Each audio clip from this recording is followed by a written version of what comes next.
A long-term care event can be a huge burden financially and emotionally. Are you adequately prepared for a long-term care situation?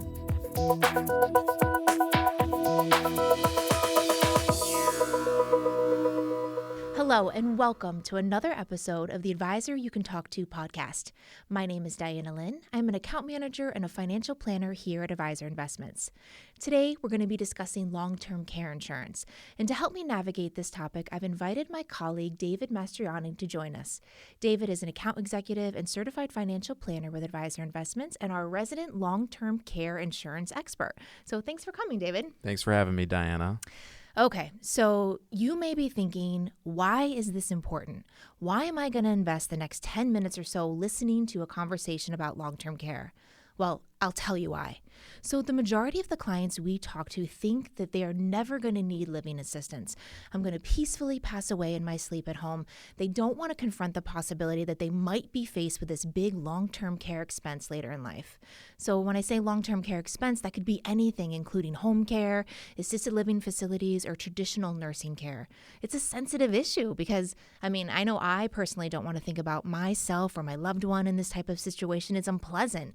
But David, what do you say? I think we're going to just rip the Band-Aid off and face this issue head on today. I totally agree with you, Diana. And to your point, it's definitely a situation that comes up where I think a client's inclination is to just kind of shun it, do the ostrich routine, Totally. Put their head in the sand, and for good reason. This is a huge burden, not just financially, but emotionally as well. Absolutely. And I'll even share with you, a personal anecdote. Okay. My grandfather, growing up, he was diagnosed with Alzheimer's and had to go into a nursing home. And watching my parents have to deal with, how are we going to take care of his care? Right. How are we going to pay for it? The transition, getting him settled in, the ongoing care and expenses. Yeah. All those things combined create, just this huge burden that becomes, in some ways, insurmountable if you haven't done the proper planning and aren't proactive in, addressing the issue head on. Absolutely. To kind of dovetail that, I'll just mention, some statistics out there because I know a lot of people kind of like the factual data to put, kind of the hard, tangible facts behind it. But statistically speaking, 70% of the people over the age of 65 will need some type of long-term care services in their lifetime. 70%? Yes, and the cost for this care is not cheap. Yeah. According to the Alzheimer's Association, the estimated cost for long-term care range services is going to be between $217,000 and $341,000 approximately. We're talking big numbers here, and here's the thing. When you put those numbers, that hard data into someone's financial plan, it runs the risk of seriously derailing someone's retirement income plan, ensuring that they're not going to meet their goals, whether it be retirement, financially, leaving a legacy, funding their grandchild's education. All those things, present risks that, again, you're not going to be able to fulfill the goals and dreams that you've saved hard for. Yeah, those numbers are staggering. And this is exactly why this is so important. You spend all of this time in that wealth accumulation phase of really thinking about, okay, I've got to prep my portfolio for retirement. And now, David, you're also telling me that I need to plan for long-term care. Or if I don't adequately prepare, then it's going to be my kids that are faced with that burden of making sure that, I'm taken care of. So Exactly. I know that long-term care insurance is, it's a hot topic and it is absolutely one way of dealing with this problem, but it's not the only way. So I was thinking that we could structure today's conversation by first, let's define what long-term care is, and then navigate the four main ways that people think of mitigating this risk, including self-insurance, long-term care insurance, self-insuring, Medicaid, and Medicare. So David, could you first, let's just get this out there and explain, what long-term care is. Let's define it, so to speak. Sure. So you already talked about it a little bit earlier, Diana, but just to reiterate for our listeners, long-term care is any type of assisted care that is non-medical related. When I mean non-medical, it's not related to doctor's visits or receiving medications. It's some type of custodial care, getting around the house, being able to get dressed in the morning, go to the bathroom. And those services can be provided in a variety of ways. It might be, as you pointed out, adult daycare. It could be an assisted living facility. It might even be a nursing home. So generally speaking, that's long-term care in a nutshell. Now, So when I've kind of failed to meet one of those activities of daily living, two of them, then I qualify for this type of assistance? you jumped right ahead, but Okay. you're exactly right. So typically how long-term care is qualified from an insurance perspective, because that's usually the trigger that will enable someone to be able to go on long-term care insurance, is if they're unable to perform what's referred 2 out of the 6 ADLs, or activities of daily living. They are eating, bathing, dressing, toileting, transferring, and maintaining continence. Okay. The other also possibility for going on claim is a cognitive issue, so dementia, or as we referred to already, Alzheimer's. Okay. Yep. All right. Excellent. So now that we have defined what long-term care is and what qualifies as a long-term care situation, let's go ahead and dive into those 4 ways that we mentioned of potentially paying for and mitigating this risk. Absolutely. So, Diana, as you said, there's 4 primary ways for funding long-term care. The first one, which is fairly self-explanatory, but I will kind of go into some details, is self-insuring. And when I mean self-insure, essentially you're paying on your own, and that can be through a variety of sources. If you're fortunate enough to have a sufficient income stream, not just Social Security, but a pension as well, that income could theoretically be sufficient enough to cover your ongoing long-term care expenses.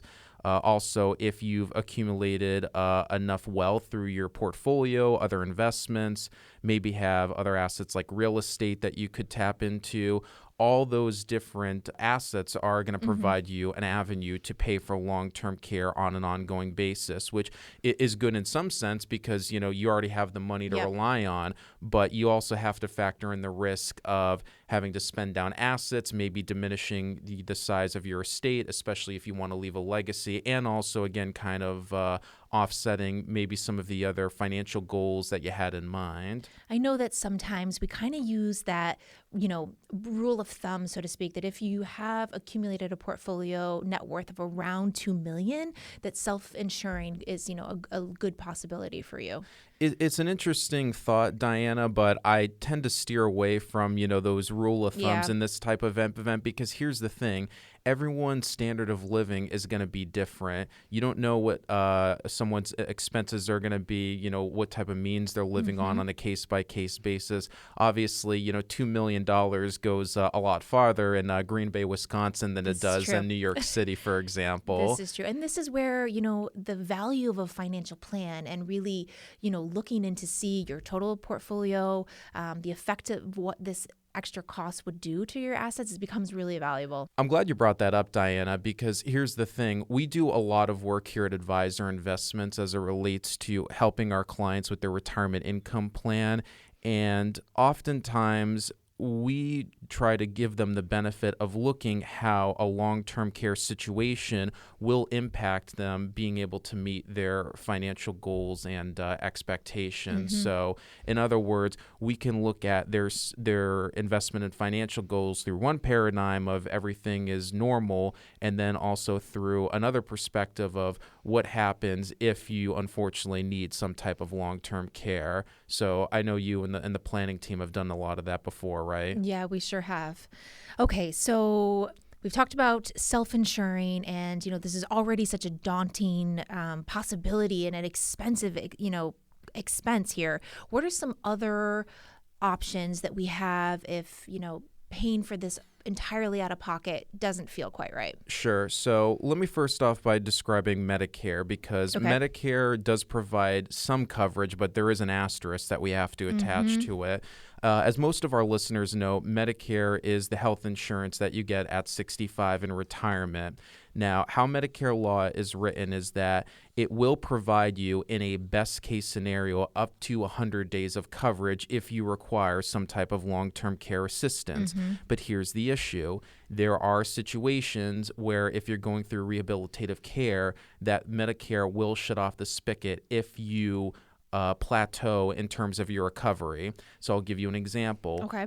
Let's say you slip and fall, break your hip, you require to go to rehab and require, again, long-term care assistance. Well, Medicare is going to start, the clock and say, okay, your 100 days starts now.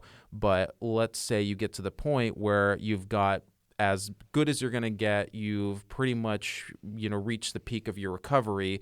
Your doctor is keeping notes, and as soon as they say, okay, we've done everything we can for you, Medicare is going to turn off the switch, and basically you're on your own from there. Wait, David, say that again, because I think that's so important. You're saying so that's all I get, that is, I'm on Medicare, that's all they're providing for me. And that's it. It's turned off. Exactly. Best case scenario, 100 days. And oftentimes it's going to be less than that depending on your situation. Okay. So that's most likely not going to be sufficient, especially if I'm having, I have Alzheimer's or some form of dementia. I'm going to need help longer than 100 days. Mm-hmm. So what are my other two options? The other one is I'll talk about next is Medicaid, which most of our listeners know Medicaid is different in the sense that's more of means-based health care that unfortunately does require you to spend down your assets below the poverty line, which presents, definitely downside when you're thinking about, protecting your home and your assets that you would normally want to leave to, say, your spouse, your children, to my kids, your heirs. My heirs, yeah. And not only that, I think that even if you were considering some type of Medicaid situation for funding, there are a lot of downsides in terms of the quality of care that you're going to receive. And I'll give you an example that you are going to lose a lot of your flexibility in choosing care options. So when you go on Medicaid claim, Medicaid will draw a circle around a radius around where you live and identify what facilities are available to provide you care. So I don't get to pick. I don't get to say, I'm going to go to A. No. So they're going to give me B. Where under normal circumstances, if you were funding or had insurance or what have you, where you might want to be inclined to say go to the nice, get the nice platinum package at the Green Grove, retirement community, you might end up having to go to a less glamorous state-run, facility that semi-private, might not have all the bells and whistles and comforts that you would expect from a place you would want to live under normal circumstances. Okay, I see. I get that. Mm-hmm. I do want to point out, though, that Medicaid planning is possible, though, and could be a potentially good avenue to pursue through proper trust funding. But there are a lot of restrictions, though, depending on what state you live in, which is why it's also important to, make sure you seek out, good professional help as it relates to setting up a Medicaid trust, for example. Right. And I will throw in the caveat because I do know that comes up from time to time when we're doing and working on a financial plan for somebody, that the Medicaid planning, it's extremely tricky, but there are certain strategies. So we just want to be sure that, you find an attorney that can help you that are specially trained in these Medicaid situations. Exactly. Anyone who's a specialist in elder care law or Medicaid law definitely are going to be a good resource for setting up and planning any type of trust. Okay. All right, David, I am excited because now we are here to what I would assume a lot of our listeners have tuned in for, and that is to hear about long-term care insurance. And that is, of course, the last of our 4 potential options of paying for long-term care. We've already covered self-insuring, so paying for these expenses out of pocket, and we know that they can be quite costly. They might have a huge impact on our portfolio. Medicare, and then unfortunately, we're only going to receive about 100 days of coverage, probably not long enough to facilitate, especially if we have something like a dementia, something that's going to require extensive periods of time of care. Medicaid, which you've told us is going to be spending down my assets. So now we have found ourselves here at long-term care insurance, the bulk of care. So where should we even begin, David? Thanks for teeing me up there, Diana, because there are a lot of variables to look at when looking at a long-term care insurance policy. There are 4 primary features that need to be evaluated evaluated when putting together a long-term care insurance? Features of my policy. So things that when I'm speaking to my insurance agent, I need to be sure my policy has these 4 things. Exactly. Okay. But before I get into that, I just want to present a little bit of a caveat beforehand that it's important when you're looking at long-term care insurance to look at the track record of the insurer because the landscape has changed dramatically over the last 10, 15 plus years in terms of less companies are providing the insurance. There's been rate increases, really because not only have insurers underpriced the premiums on these policies, but more people are actually using them. So when the insurance company is losing money, I mean, it's a good thing for the consumer because they're actually getting out ahead in terms of being able to use these benefits. And again, they undershot their actuaries. Well, I'm not sure if they really anticipated the cost of this care really, climbing as rapidly as it did. I know that when we do a financial plan for a client, we do inflate those costs much more aggressively, at 5.5% over the traditional just 2.5% inflation. So I'm sure that plays a part into the huge changing landscape as well. It's certainly part of it. But again, I would just reiterate that it's important to make sure that whenever you're examining the features of a policy, also look at the quality of the insurer and check that they're in good financial standing through Standard & Poor's, AM Best, really because you want to make sure that they're going to have the financial stability and backing to pay out claims, especially after you've been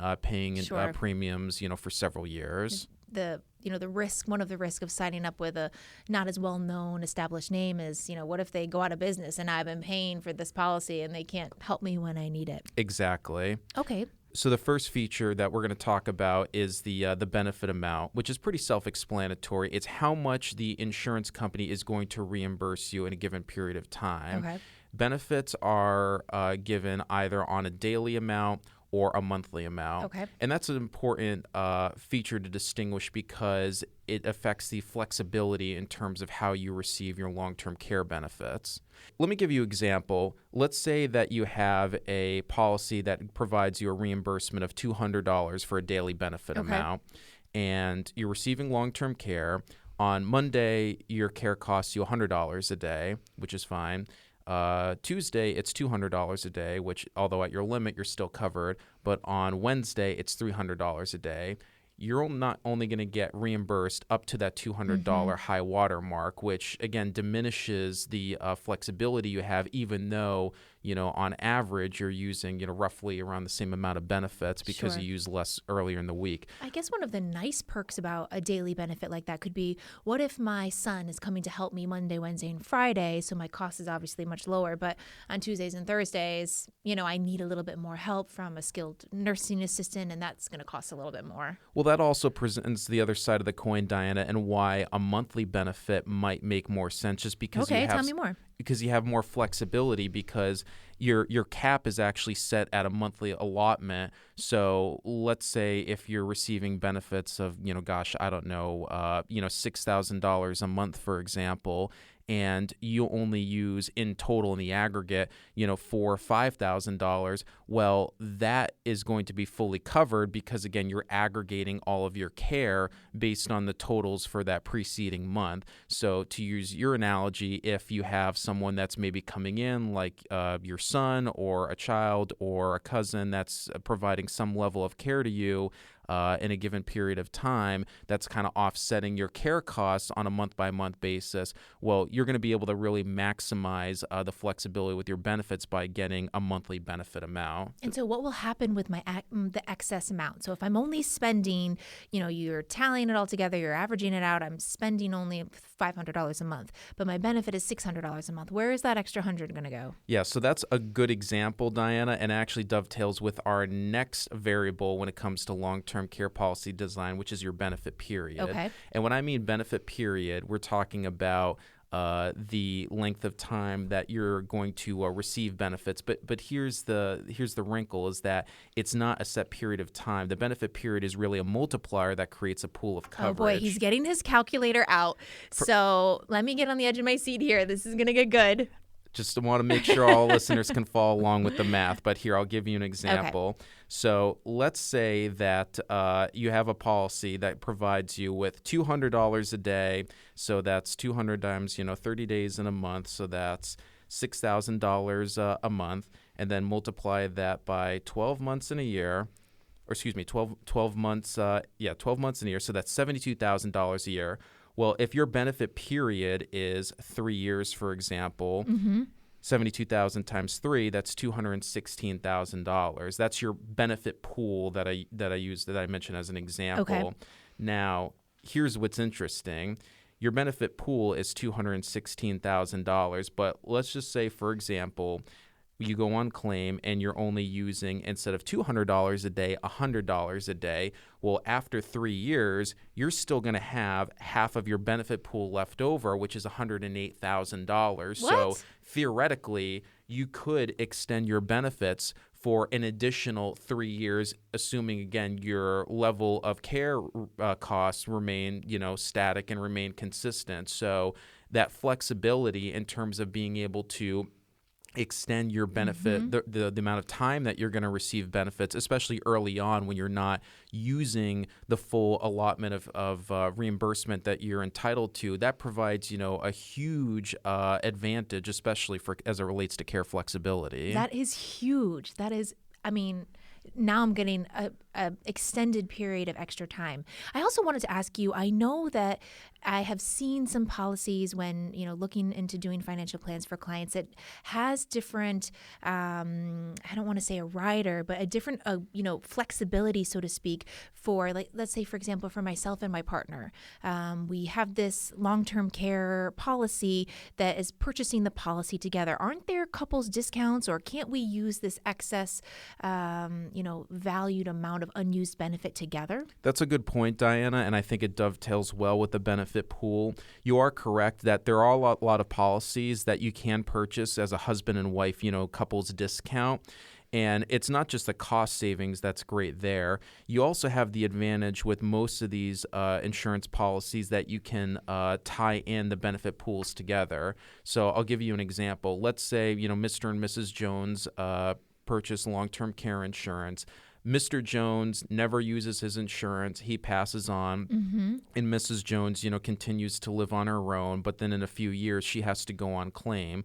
Well, even if she uses all of the benefits that she was allotted to in her pool, she has the ability to tap into her husband's pool benefit, assuming that there was still money left over there. So being able to, again, to tie those pools together and kind of provide a certain level of hedge of coverage, because statistically speaking, more often than not, it's usually one spouse or the other that's going to require some type of extended long-term care coverage, and not necessarily both of them to the full allotment. In women, we tend to live longer, statistically speaking, and I know that Absolutely. 70% of the population in a nursing home traditionally are women. So this is a really nice option to consider.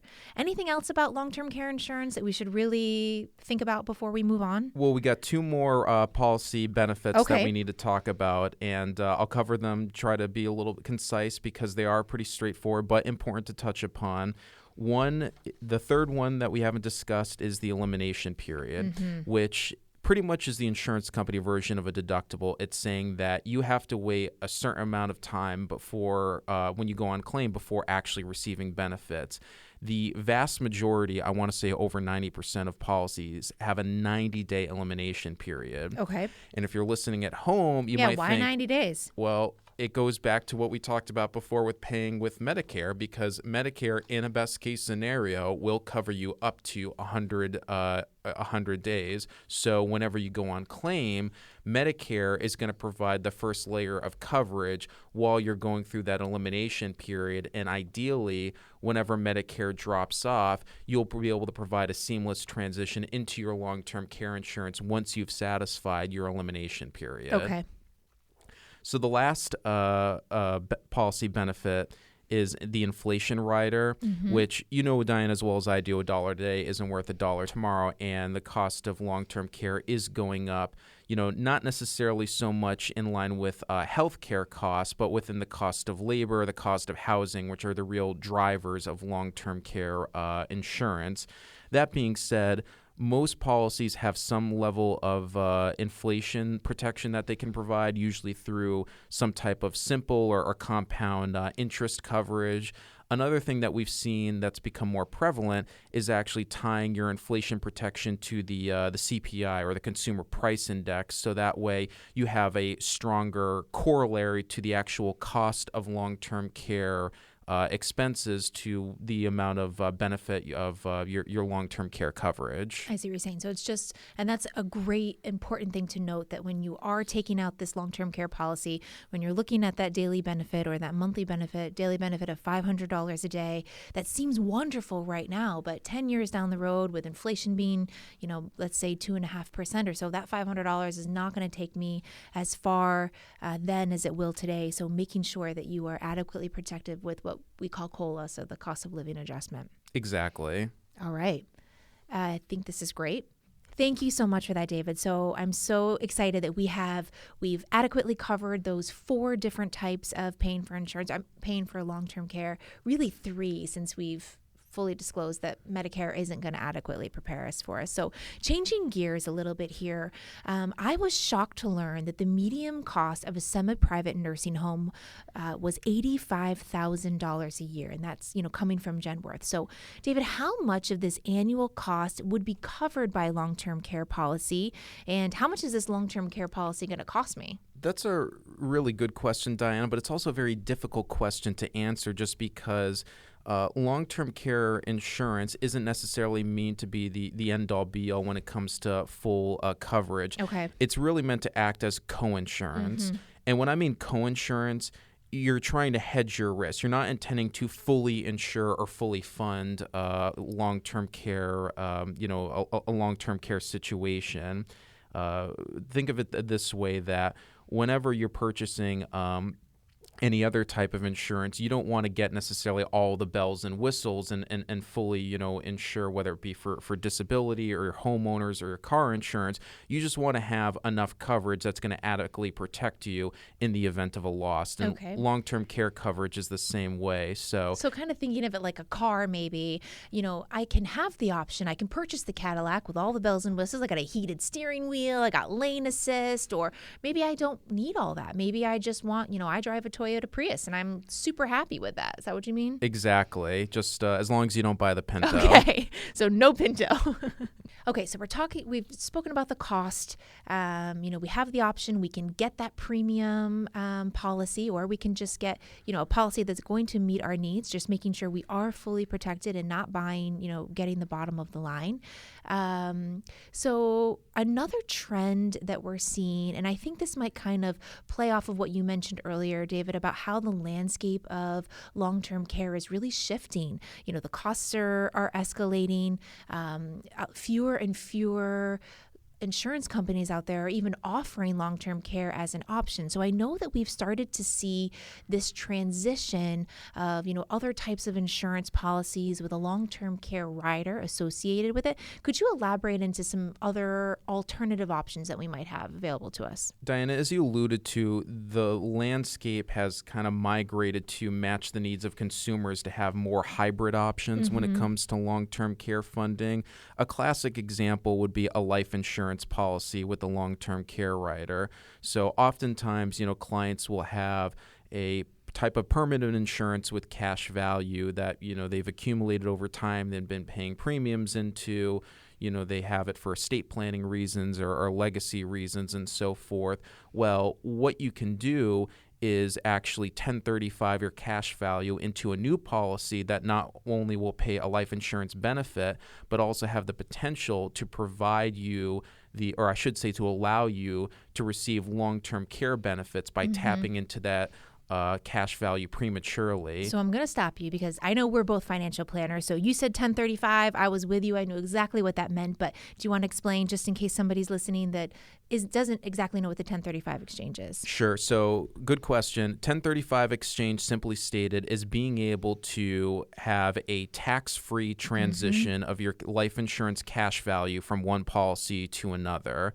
So whereas normally if you sold your policy and had, this cash value, that might present, some tax hurdles that you'd have to go over, especially if you wanted to use that money to reapply it elsewhere. But if you work with an insurance agent and you do this properly, you can transition your life insurance cash value tax-free from one policy to another through the IRS code, which is, again, a 1035 exchange. Yeah, I have actually seen this work. It worked really successfully for people that maybe took out an insurance policy years ago, and now their needs are very different. And this, whole life insurance or whatever type of policy that isn't quite fitting their need, they can go ahead and make this exchange and shift it into something that fits their current needs. Exactly. And I'll just mention a few things, too, that there are other types of hybrid products out there. Certain annuities, for example, that do provide additional benefits, again, for going on long-term care claim. That's also an option.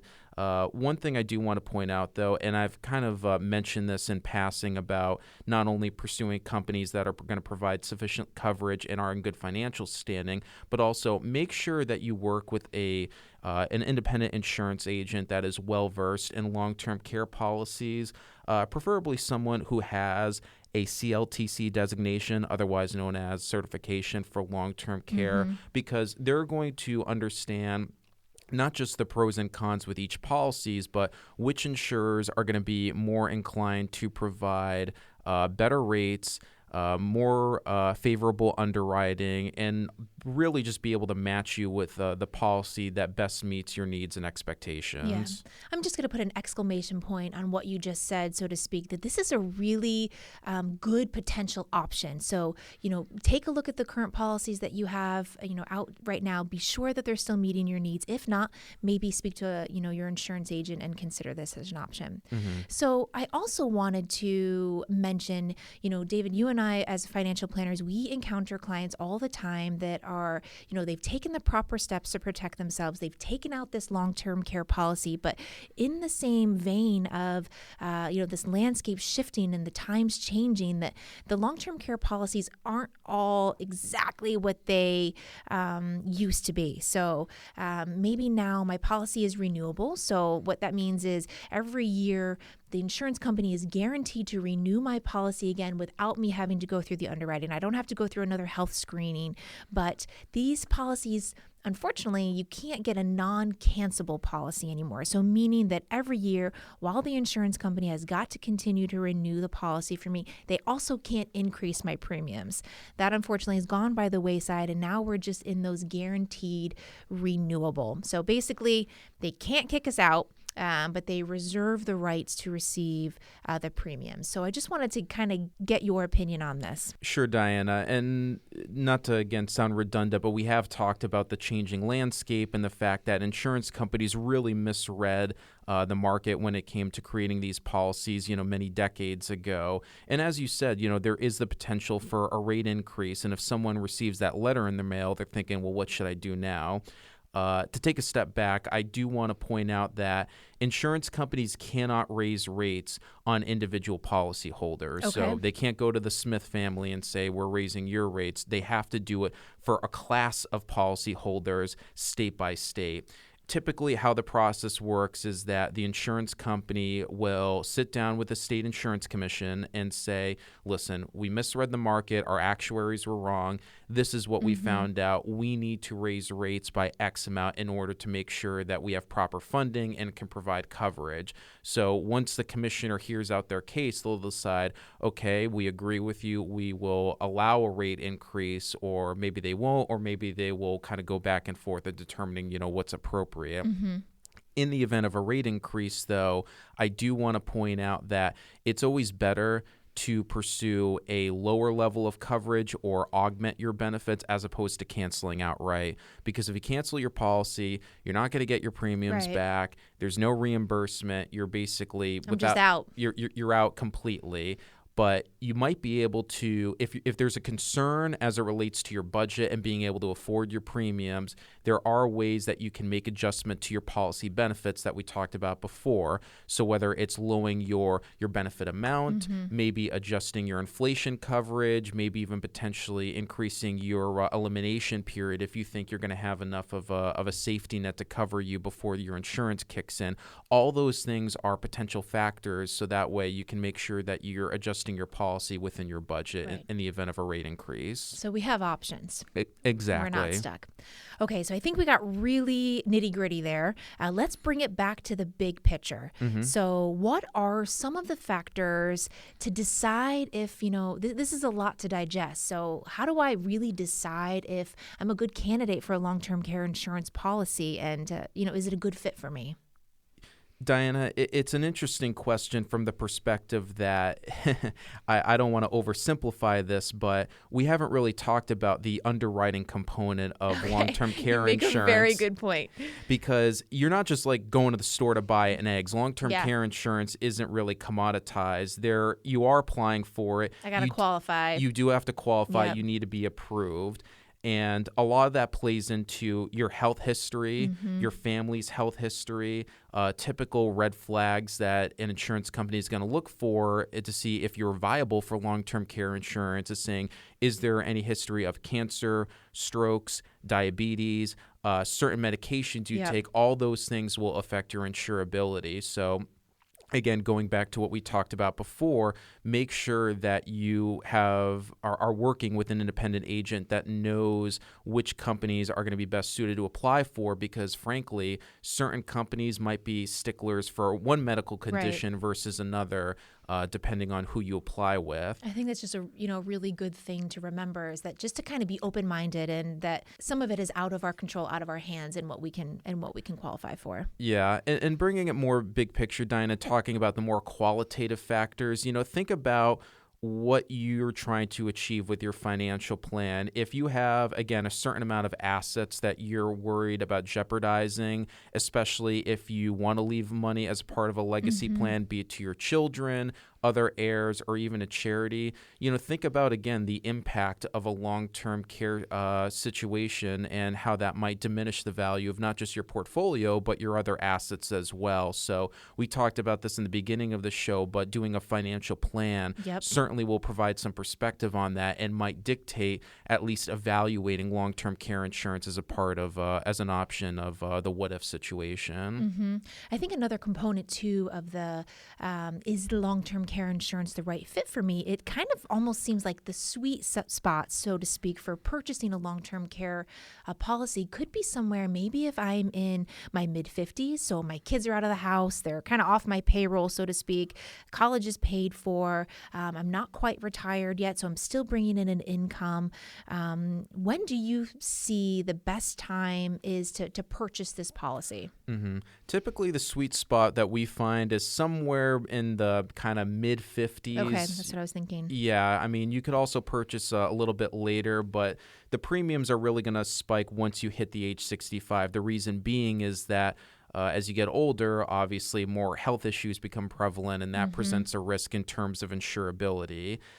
Is it possible to purchase a policy later in life? Absolutely. But again, the math starts to get a little bit more difficult, especially when you're kind of weighing, the pros and cons and doing a cost-benefit analysis. But I would definitely reiterate what you said, Diana, that what we've seen in trends is that people are purchasing these policies around that kind of transitionary period where the kids are grown up, they're out of the house, they're thinking more from the perspective of what do I need to do to prepare for retirement, and usually that provides a good avenue to also look at long-term care coverage in parallel. Yeah. I mean, I know that this sounds like a lot. And so, really, if this is something you are considering, reach out to your advisor, reach out to a financial planner, consider doing a financial plan. we always think of a financial plan as our job is we're really trying to poke holes into your plan to find areas of weakness, and hopefully maybe we can bring, some different ideas into what would best be fitted for you. So David, any last bits of advice for us here? Couple things I want to mention, Diana. Okay. First off, statistically, 89% of long-term care claims are filed for those over the age of 70. So as we talked about before, buying a policy, younger can be beneficial. So don't wait to plan, look at something sooner rather than later. It's always better to be early to the game than late when Absolutely. it comes to looking at a long-term care coverage. The other thing I'll mention is that there are certain tax advantages when buying long-term care insurance. If you're a business owner, premiums may be deductible if you have certain types of sole proprietorships or partnerships, and also can be partially deductible depending on if you have a corporation like an S Corp, for example, and may be able to write off some of those premiums come tax time. The other thing I'll mention is that on this podcast, I know in the past, we've talked about healthcare savings accounts or HSAs. That's a really good point. And HSAs present another avenue for paying for long-term care premiums if, again, you do decide to pursue the insurance route. One more time. Say that one more time. So health savings accounts, my HSAs, I can continue to use this to pay for long-term care. Exactly. That's huge. The last thing I'll mention is that depending on what state you live in, there are a lot of incentives and residual benefits that they might not have thought of when it comes to purchasing long-term care insurance. I'll give you an example. In Massachusetts, if you purchase a policy that meets certain minimum requirements, it will actually protect your home. Even if you have to use up all your insurance, you spend down your assets to the Medicaid poverty level, even in that event, your house is protected if you're proactive enough to pursue a certain level of long-term care coverage. No, that's a really good point. I know that a lot of financial planning kind of revolves around confronting uncomfortable topics, so I'm glad we ripped the Band-Aid off of this one, so to speak, and dove in. Yeah, I know it can be a shock to some of our listeners, but hopefully, we provide some good input so that you have a good avenue for pursuing what plans you need to take and what you need to address so that you can be proactive in protecting yourself. Yeah. All right, so just to recap here, we've talked about, the likelihood of yourself or a loved one experiencing some kind of need for long-term care assistance it's high. And I hope that if you've taken away one thing from this podcast, is that it's expensive. And so you need to plan, you need to prepare, you need to think about this in the same way that you are thinking about planning for your retirement. And so like we've learned from our expert here, David, that long-term care insurance isn't necessarily the end-all be-all. There are a variety of different methods of paying for this type of situation. So please speak to a financial planner about what strategy might be the best fit for you. We at Advisor Investments, we're not insurance specialists, but one of our financial planners can absolutely help steer you down the right path in determining the best course of action for you. It's an important decision, so we want to be sure you have the correct people on your team. Thank you all so much for joining us today, and a special thank you to you, David. Thanks again for having me, Diana. Yeah. If you found today's conversation helpful, please subscribe for future episodes. You can also view our library of podcasts at advisorinvestments.com/podcast. If there are any particular topics you would like us to discuss in future podcasts, please shoot us an email at info@advisorinvestments.com. We greatly value your feedback. Thank you again.